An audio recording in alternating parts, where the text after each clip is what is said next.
No offense to you Mormons, but I have a question. So I'm curious about the Mormon belief system. Now, I know you guys believe in Jesus Christ and the resurrection and Joseph Smith and all that other stuff. Yet, we hear about Masonry and they say Masons follow the devil, right? That's what you hear. You hear that Masons worship self when really it's just sovereignty, being sovereign and belonging. Anyway, I'm off topic. Did you know that Joseph Smith was a Freemason? Let's watch the article. Smith a Mason? And if so, what connection does it have to temple worship practiced by members of the Church of Jesus Christ of Latter-day Saints? Well, there could be some confusion between the similarities with and the differences between Masonic ritual and the way Latter-day Saints worship in the temple of the Lord. Let's explain. The term Mason or Masonry refers to Freemasonry, a worldwide network of fraternal organizations dating back hundreds of years that promotes morality and service to others. And yes, Joseph Smith, the founder of the Church of Jesus Christ of Latter-day Saints, was a Freemason. Joseph Smith's brother Hiram was also a Mason and a member of a lodge in Palmyra, New York. And their father, Joseph Smith Sr., was also known to be a Master Mason in Canandaigua, New York, as early as 1818. While prophet and president of the church, Joseph joined the Masonic Lodge in Nauvoo, Illinois on March 15, 1842, rising to the level of Master Mason just a day later under the recognized authority of the Grand Master of Illinois. Masonry wasn't new to the thousands of Latter-day Saint converts already living in and around Nauvoo at the time. Although new to the faith, some members of the church, even those within the ranks of church leadership, were already Masons. Eventually, over 1,500 members of the church were listed as Freemasons in Nauvoo alone, more than in all the rest of Illinois.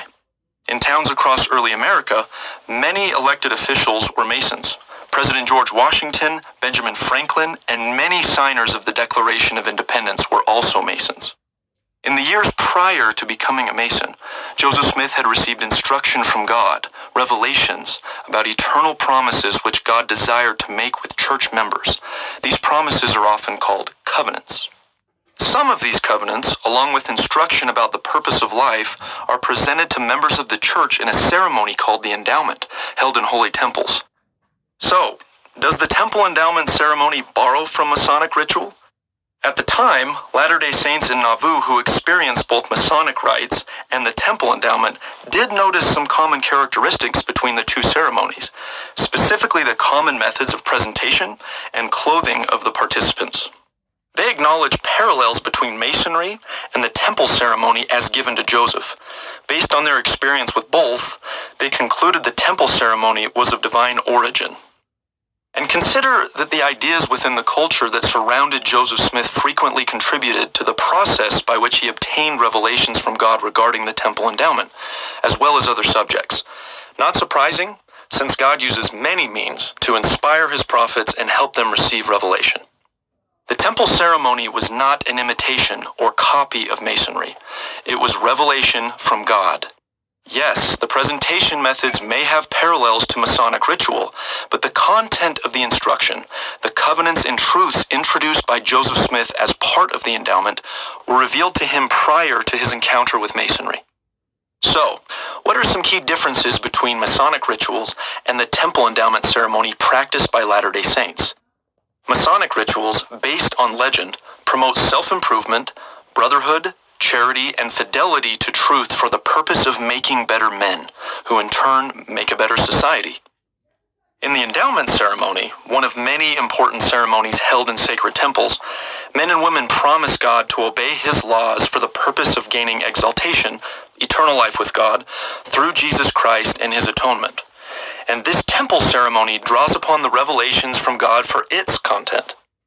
Though elements of the instructional methods and the clothing worn by participants in each ceremony share some characteristics, the purposes and origins stand distinct from one another. So, is it okay for Latter-day Saints to be Masons today? The policy is simple. Members of the Church of Jesus Christ of Latter-day Saints are not prohibited from becoming Masons, nor are Masons prohibited from becoming members of the church. I'm mean, I'm not trying to talk mess or make accusations. I'm just pointing out facts and things people like to ignore. Cheers!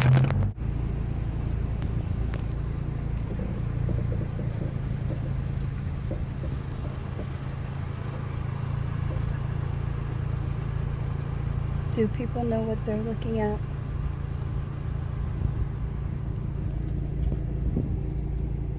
This is on the wall by the Masonic Lodge. It tells a story.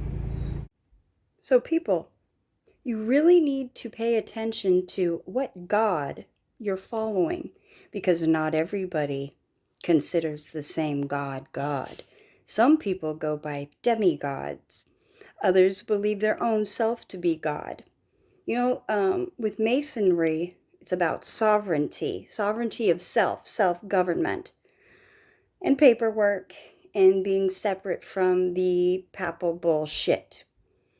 So what I'm wondering, though, is who follows what God? Because, you know, there's just like there's different Judases, there's different Jesuses, too.